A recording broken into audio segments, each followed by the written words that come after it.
My name is Denise Hurley, and this is Harmonies, a conversation with. Harmonies is a new cable access show that will be featuring a variety of musicians on a monthly basis. Our conversation today will be with Chris Jensen, and he is from Clinton, and also P.E. James, who is from Worcester. Both are singer-songwriters with their own perspectives of life, which is echoed through their songwriting and music. I'd like to welcome Chris Jensen. Hi, Chris. Hello. I know that when you were younger, let's back up a little bit. Tell me a little bit about yourself. Well, I don't really know where to start, but I've always been a singer, since I was 4. I grew up singing. My dad always, would play the guitar, and me and my sister would sing, like family cookouts and other events, and it was a lot of fun. And I didn't really start, playing, an instrument until I was 18. I started with the bass, but before that, I started. At 10, I tried to learn the guitar, but didn't have the patience, or my dad didn't have the patience to teach us. So it went on the back burner. But when I was 18 and I was playing the bass, I decided that I wanted to play the guitar because I was getting bored of the bass. So I learned and I never dropped it. So it's been about 12 years now. I've been playing guitar and I've been writing songs. Got about 40 of them under my belt. That's terrific. Yes, and then. But other than that, that's pretty much, me in a nutshell. Okay, well, thank you for that. You and I have known each other for a long time, and I know that you were younger. You had the opportunity to go to the Falcon Ridge Folk Festival in New York. Can you tell us a little bit about how the experience influenced you? It was... Well, at that time, I wasn't much of a musician at the time, but just music in general has always been in my heart. And but seeing actually it was actually my first experience of seeing like a real live music, like in a very large thousands of people setting. Sure.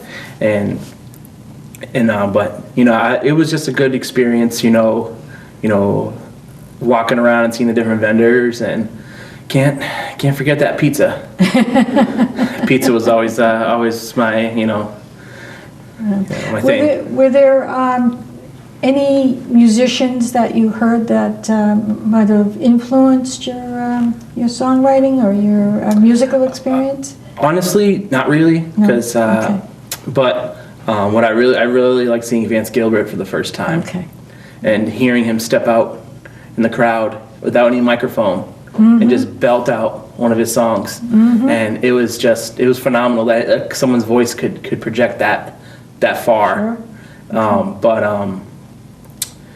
But yeah, it was a good experience all around, with music, and first real live show, in a big setting. So I really enjoyed that. Nice. Okay. Speaking about influences, do you have any musicians or bands or that influence your music now? Yes. Well, one of my favorite artists right now that influence my style, I would say, is Jeremy Camp. Okay. He writes Christian music. He's very, very, very popular in the Christian music scene, and that's this kind of style that I like to play. Okay. And a lot of other, different other artists. I could just, there's so many out there. I can be here all day, but we don't have time for that. So. Okay. But that's your favorite? One of them, yes. Okay. Now I wanted to ask you about your songs. They're very poignant, and I wonder if you could tell us how you write your songs and what they mean to you. Well, predominantly I write Christian songs. And I would say that would be where my influence comes from. Okay. Writing is God, but sometimes I just sit in my room, and that's where most of my songs come up. is just sitting there, and I don't even have to take days to write. I usually write them in an hour or two. Really? And one day I was going to work. As I was, as you know, I was working at McDonald's for a little while. Sure, yep. And I was walking down the street, and I actually wrote a chorus to one of my songs while I was walking to work. And I had to write it down as soon as I got to work, else I'd forget it. And so that was, anywhere we go, we can get influenced, song wise, Sure. and that's what happened, and also a song that that I'm going to play today. My mom just recently passed away in October, as you know, Right. and I wrote a song for her funeral, and so I'm going to share that song with you guys today. Okay, would you like to play that for us now, Chris? Sure. Okay. Just tell us a little bit about what the name of the song is. Okay. You want me to just as I'm walking over? Sure. Okay.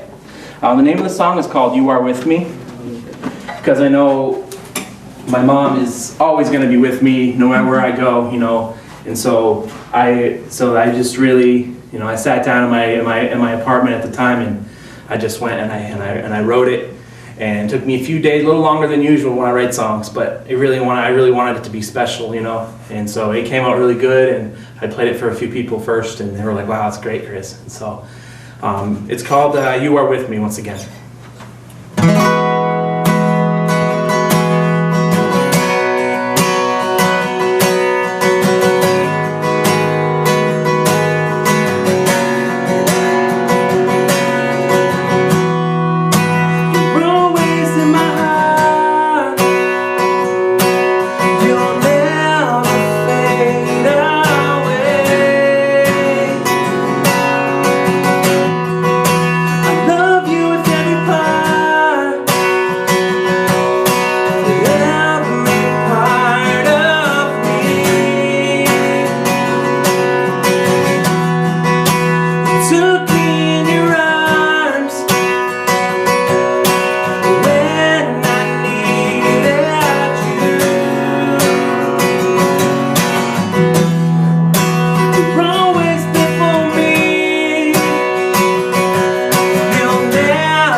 Thank you so much, Chris. That was a great song. Very nice. Now, with a lot of your music and what you're writing, is there a message that you're trying to bring forward to your audience? Yes. Well, I'll go along the lines of obviously the Christian message, you know, Yes. about Jesus. That's what I want to portray in my music. Mm-hmm. So that's pretty much it. That's, Okay. you know. Okay. So another question I have is, a lot of singer-songwriters have a lot of struggles in being a singer-songwriter. What are your struggles, if any, as being a singer-songwriter? Well, I guess you could say getting gigs is probably a struggle sometimes.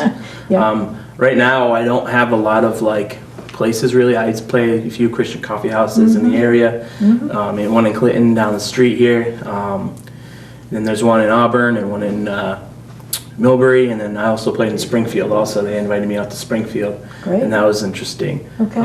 But other than that, I mean, I don't really have a lot of experience playing out per se. But I've played a lot at churches too. Right. Okay. During worship. So. Okay. Excellent. Very nice.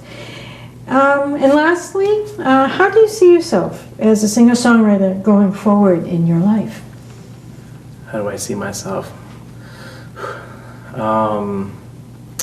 Well, pretty much just keep the same aspect of my songwriting. About God and about the things of like that. Sure. Keep my songwriting the same. A few love songs poked in there. It's pretty cool. I have a few of those, but yeah, just staying true to what I believe in, staying true to the music that that I feel that God wants me to make. That's excellent. All right, Chris. Well, I enjoyed our conversation today. Thank you so much.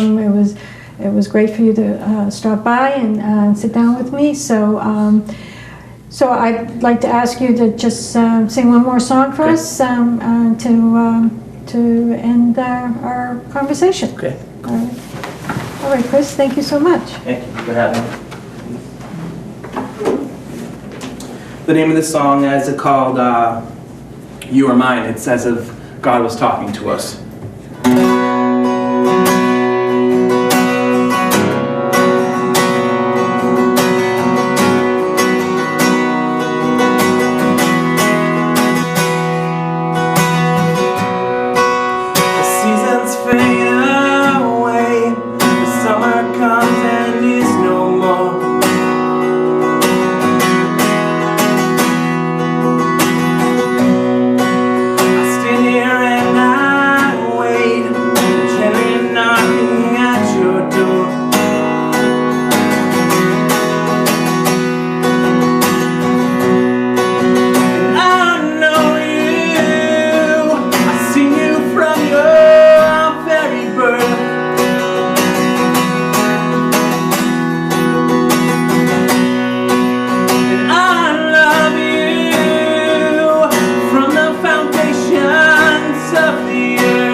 back with P.E. James.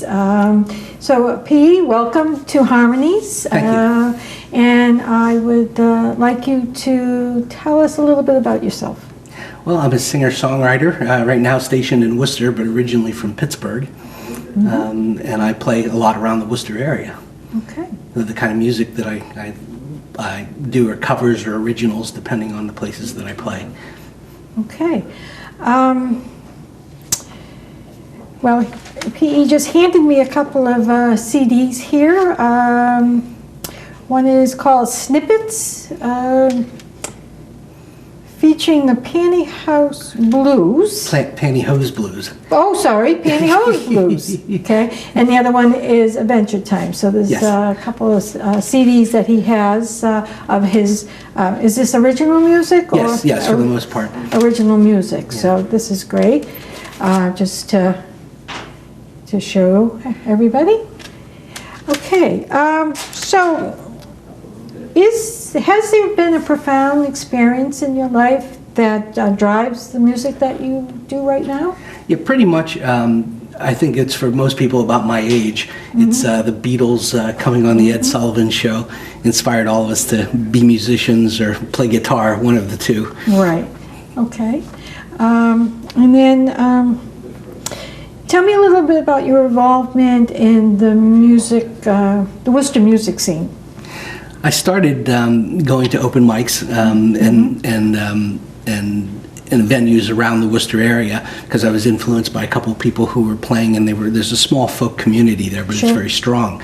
So they had influenced me to play out, and with the songs that I had written were very good, and so I began recording and selling my CDs. Okay.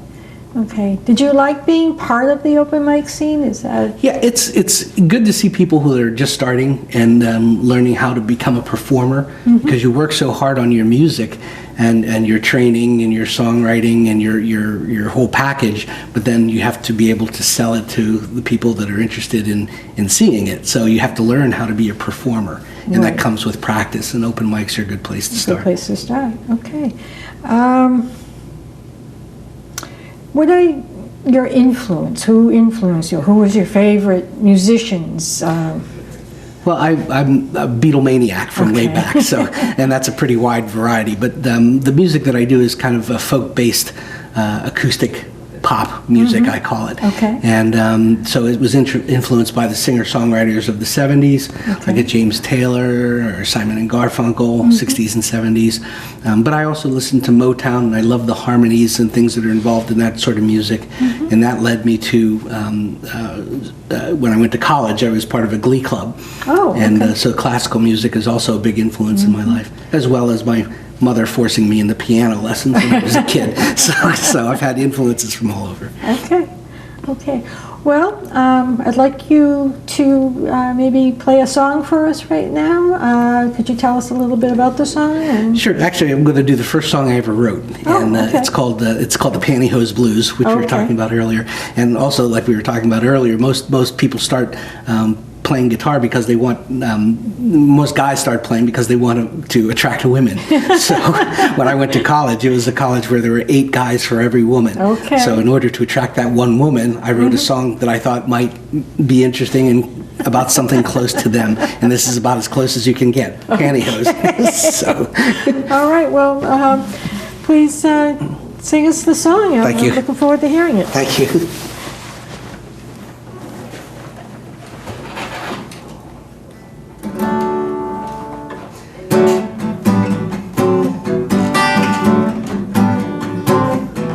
She's torn her pantyhose.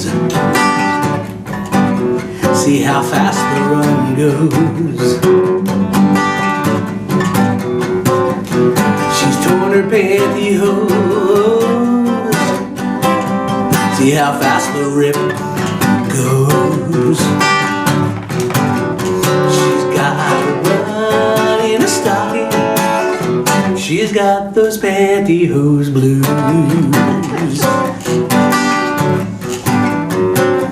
Tries the nail polish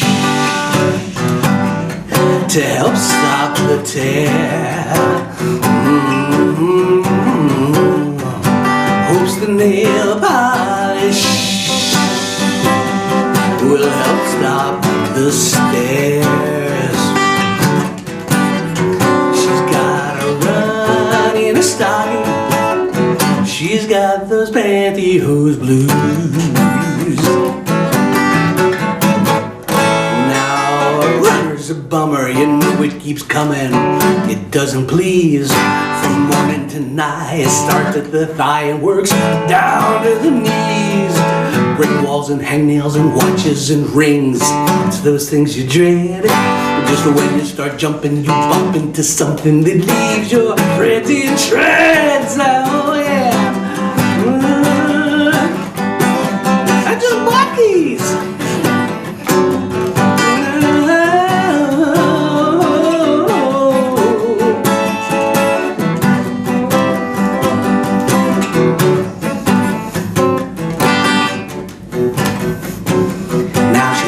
On a snag, and the tights start to sag. Something's gone wrong. Your big toenail's too long. Yeah. She's got a run in a stocking. She's got those pantyhose blues.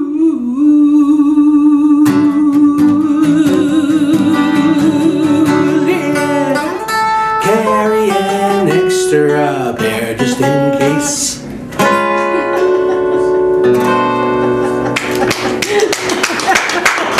Thank you.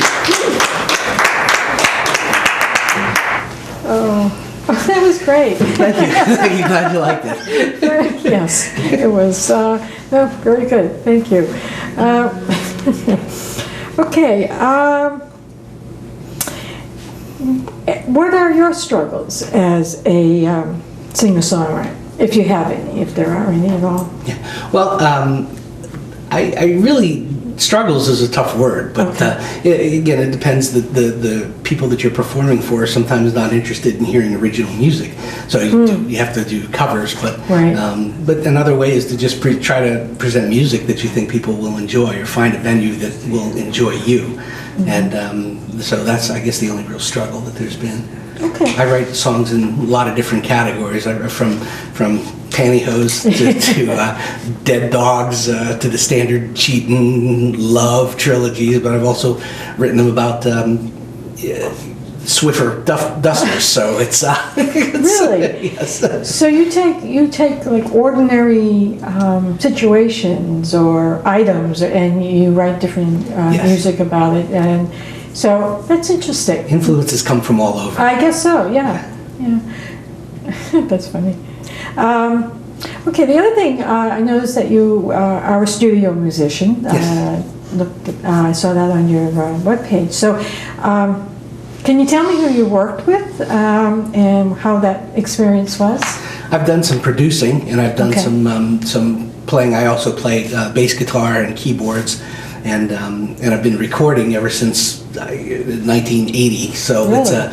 So I've had some experience doing that. But it's just been for people who are interested in having their own music done. So I've kind of acted as a producer and a filler inner of people who need recording and vocals in the background. So there's nobody that's been a superstar at this point. But it's just local people. Just local musicians that need an extra voice or extra instrument when they're recording their CDs or whatever. Yes. Okay.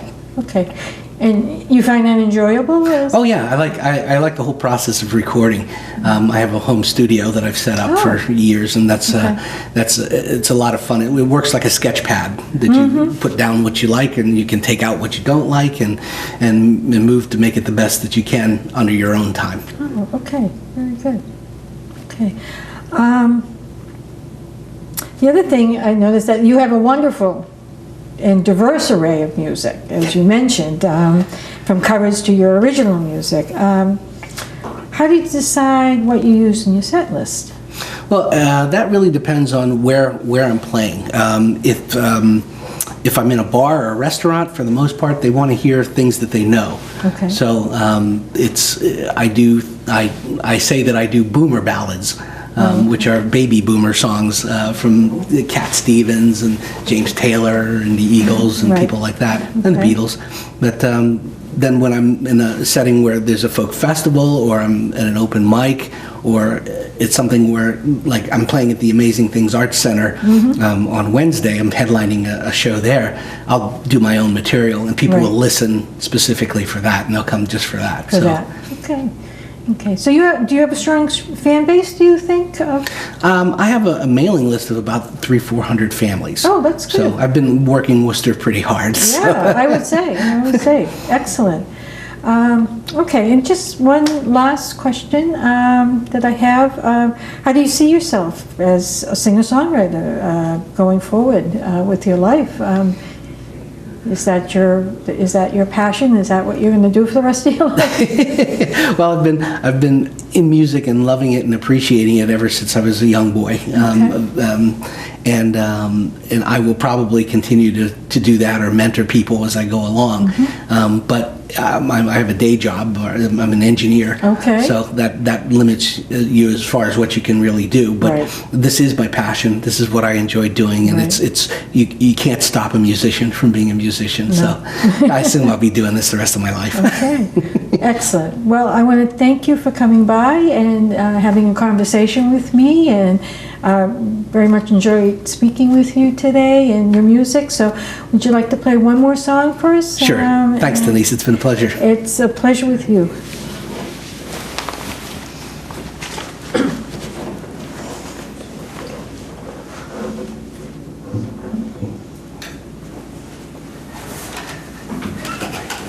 This song is a song that I like to say is a two-step song about a 12-step program, and it's called Addicted to You.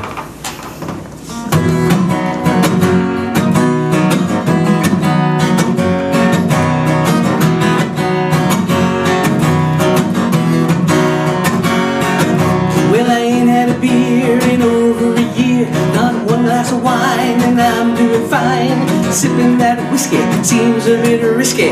I confess I'm addicted to you. When we're apart for a day or two, it starts all over when I see you. I can't stop with just one kiss. You're just way too hard to resist. I tried every program till I turned blue. Steps 1 through 12 led back to you. I asked my higher power for guidance every hour, but I confess I'm addicted to you. Oh, just one kiss, my heart takes control. Just one kiss, my brain takes a stroll. Just one kiss, my feet leave the floor. Just one kiss keeps me begging for more. Well, I ain't had a beer in over a year, not one glass of wine, and I'm doing fine. No substitute, your love's 200 proof. I confess I'm addicted to you. Oh, just one kiss, my heart takes control. Just one kiss, my brain takes a stroll. Just one kiss, my feet leave the floor. Just one kiss keeps me begging for more. Well, I ain't had a beer in over a year, not one glass of wine, and I'm doing fine. No substitute, your love's 200 proof. I confess I'm addicted to you. I confess I'm addicted to you. I confess I'm addicted to you.